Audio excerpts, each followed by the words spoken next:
Olá, olá, boa tarde. O programa Gente que Fala está começando pela Rádio 365, a sua rádio de todos os dias, transmissão ao vivo também pela OTV, a TV da internet, e pelas redes sociais, Instagram, Facebook, e nosso canal no YouTube, tudo à sua disposição para você acompanhar essa nossa jornada de hoje, quinta-feira, até 1 da tarde, você aí. A gente quer você aí, curtindo, comentando, compartilhando a nossa transmissão.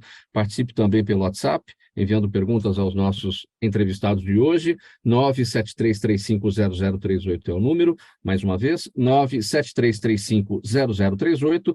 Eu sou Mauro Friesman, 12:01. Hoje é quinta-feira, você conhece o nosso espaço, mais uma edição do Gente do MPD que Fala. Parceria nossa com o Movimento do Ministério Público Democrático, o apoio da Câmara Brasileira de Diagnóstico Laboratorial e do escritório Nasser Rajab Advogados Associados. Vamos conhecer os nossos convidados de hoje, então, para análise e para o debate aqui dos temas propostos. E o professor Gonzalo Vecina Neto, da Faculdade de Saúde Pública da Universidade de São Paulo, idealizador do SUS, da Anvisa, também sempre com a gente. Obrigado pela presença. Boa tarde, professor. Bem-vindo. Boa tarde, Mauro. Boa tarde também aos companheiros de bancada, companheiras, e aos que estão nos assistindo e ouvindo aí. O Supremo Tribunal Federal encerrou ontem o julgamento da graça constitucional concedida ao ex-deputado Daniel Silveira pelo ex-presidente Jair Bolsonaro, com a finalidade de tornar sem efeito sua condenação pela Corte em 2022. O questionamento foi alvo de 4 ações judiciais.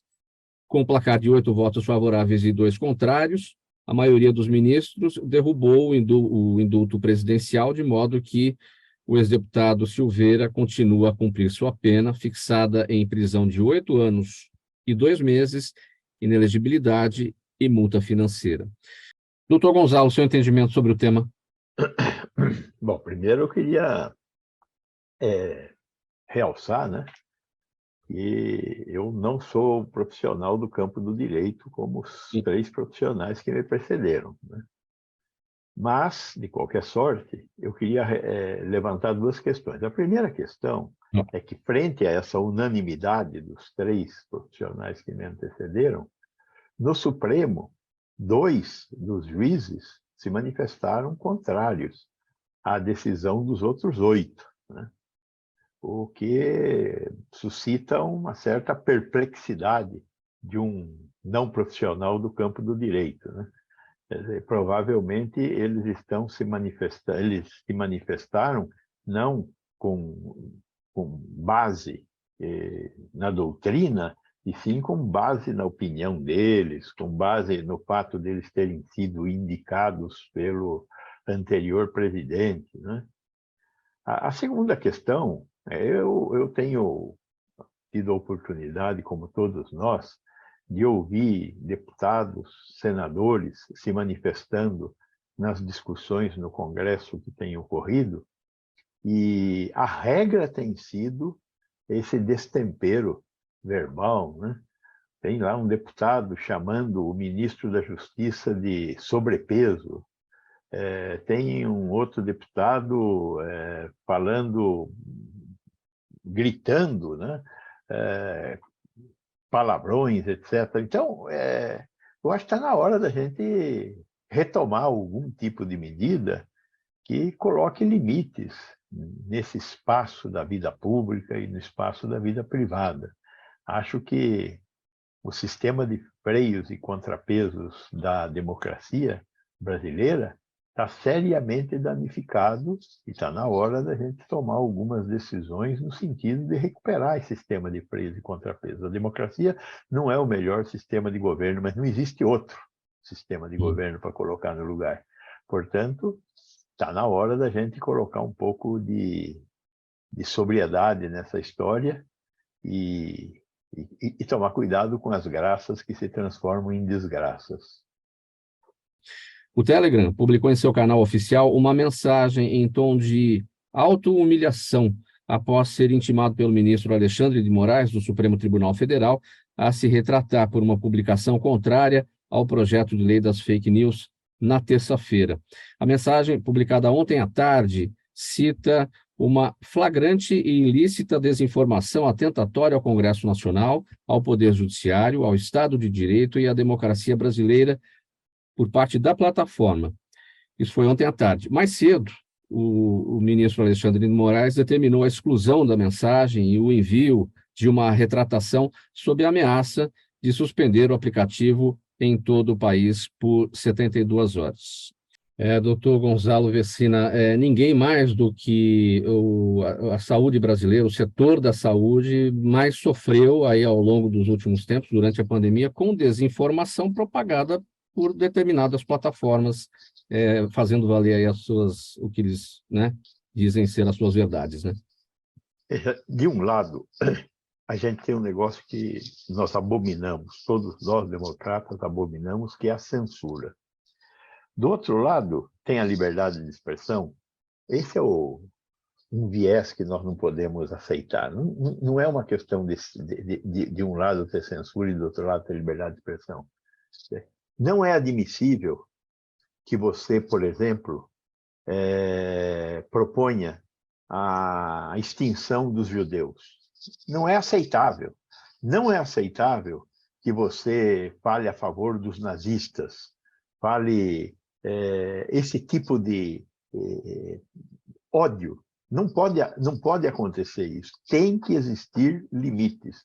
E eu acho que, nesse sentido, é que nós temos que conseguir estabelecer um equilíbrio melhor entre o que essas plataformas tecnológicas estão propondo e o que a sociedade precisa para conseguir ter um padrão de vida mais adequado. E é muito difícil esse equilíbrio. E se tiver que errar, eu prefiro errar pelo lado da censura. Olha, gente, vamos mudar um pouquinho o assunto agora para falar de saúde. As maiores dificuldades de moradores de favelas em todo o país no acesso ao diagnóstico e tratamento do câncer estão na demora em realizar agendamentos de exames e no acesso a instituições de saúde. Essas informações fazem parte da pesquisa Oncoguia, Percepções e Prioridades do Câncer nas Favelas Brasileiras, realizada pelo Datafavela e o Instituto Locomotiva. Entre os entrevistados, 70% disseram que tentam cuidar da saúde, mas relatam que nunca encontram um médico no posto de saúde e os exames demoram muito.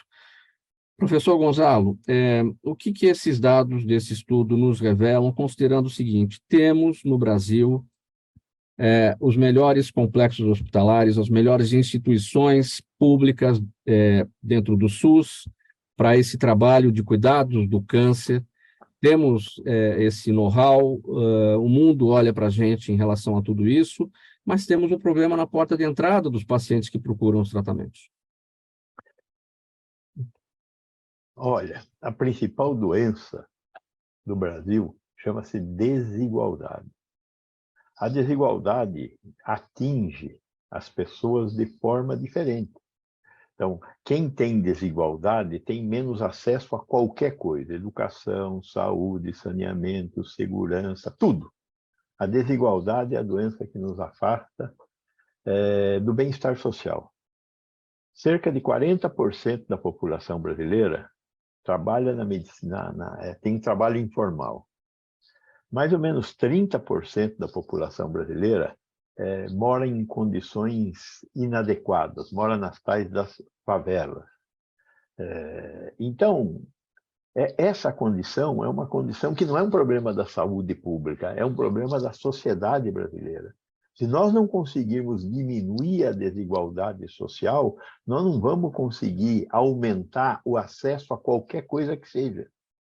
Nós nunca vamos conseguir construir uma torre de marfim na saúde, ou seja, saúde ótima e o resto tudo ruim.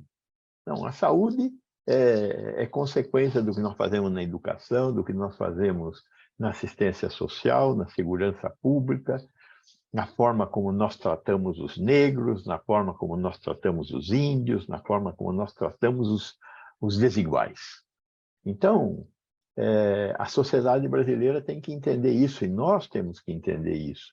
Temos que ter programas como Bolsa Família, distribuição de renda, temos que usar a educação como um instrumento de transformação. É óbvio que eu não estou com isso querendo diminuir a responsabilidade do setor saúde em fazer diagnósticos e tratar principalmente uma doença como câncer, que é a segunda causa de morte no Brasil, e que é muito complexa de ser abordada. e que hoje tem alternativas que, diagnosticado precocemente, a imensa maioria dos cânceres tem cura. E quem mora numa favela, com certeza, chega atrasado e não consegue realizar esse tratamento e vai morrer de câncer. Mas o que nós temos que entender é que, para a saúde pública melhorar, o Brasil precisa melhorar. E para que o Brasil melhore, nós temos que votar melhor, temos que fazer com que a nossa democracia funcione melhor, temos que fazer com que essas discussões tão importantes que estão sendo travadas em Brasília hoje, sobre a questão tributária, né? Certamente um dos grandes problemas da saúde é o financiamento, e o financiamento, como é no Brasil, através de tributos que incidem sobre o consumo e não sobre a renda. Temos que aumentar a capacidade da renda participar do financiamento da sociedade brasileira e não o consumo participar, o imposto sobre o consumo, né? O imposto sobre o consumo pune todos igualmente, inclusive aqueles que não têm para participar. Então, nós temos muito o que fazer, mas temos que fazer o diagnóstico certo. Não adianta querer jogar dinheiro na saúde se nós não conseguirmos equalizar um pouco mais as condições de vida da sociedade brasileira, melhorando a periferia das nossas grandes cidades e dando uma condição de vida mais adequada para a população pobre. Esse é o ponto. Muita gente vai dizer, não, é porque não tem dinheiro. Pode-se colocar dinheiro. Alguém vai dizer, não, o dinheiro é mal gerido. Também tem essa parte. Tudo é verdade. Isso. Tudo é verdade, Tudo é mas verdade. não é toda a verdade. Sim. Vamos encerrar aqui essa edição do Gente do MPD que fala de hoje, parceria nossa com o Movimento do Ministério Público Democrático, o apoio da Câmara Brasileira de Diagnóstico Laboratorial e do escritório Nasser Rajab Advogados Associados. Chegando na programação da Rádio 365, o Lucas Neto, ele volta agora com o programa O Melhor para a Melhor Idade. A gente se despede por aqui para voltar amanhã, a partir do meio-dia, ao vivo, pela Rádio 365, pela Altivia TV da internet e também pelas redes sociais. 1h em ponto, uma boa tarde a todos, um abraço, tchau também.